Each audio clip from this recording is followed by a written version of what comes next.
Jamuna Bangabhaban Narayanganj mayor IB রহমানের বাড়ি অবরুদ্ধ। আবার দেখলাম জাহাঙ্গীরনগর বিশ্ববিদ্যালয়ের মুষ্টিমেয় কিছু শিক্ষার্থী রাস্তায় নেমে পুরো রাস্তা অবরুদ্ধ করে রেখেছে। ৫-৬ জনে মূল রাস্তা একেবারে পুরো সড়ককে অবরুদ্ধ করে রাখছে। কিন্তু হঠাৎ করে এভাবে অল্প কিছু মানুষ রাস্তায় নামলে পুরো যানবাহন বন্ধ, এবং চাইলেই পুলিশ কিন্তু তাদেরকে একটি বাঁশিতে ফু দিয়ে তাড়িয়ে দিতে পারে, সেটি কিন্তু দিচ্ছে না। বরঞ্চ ক্ষণে ক্ষণে কিন্তু সাধারণ মানুষের নলেজ একদিকে, গণমাধ্যমের পুরো নলেজ একদিকে। এদিকে আবার শুনলাম যে এয়ারপোর্ট গুলোতে হয়তো অস্ত্রবাহী জাহাজ, কার্গো আসছে, ট্রাকে করে সেগুলো চট্টগ্রাম পার্বত্য অঞ্চলে যেতে পারে।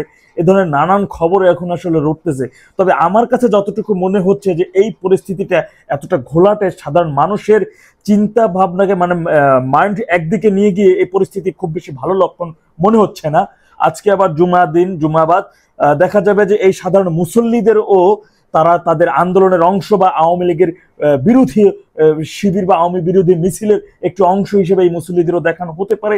তবে সাধারণ মানুষের মাইন্ড একদিকে নিয়ে গিয়েই কিন্তু করিডোরের বিষয়টি চাপা রেখে সরকার নীতিগতভাবে সিদ্ধান্ত নিয়েছিল।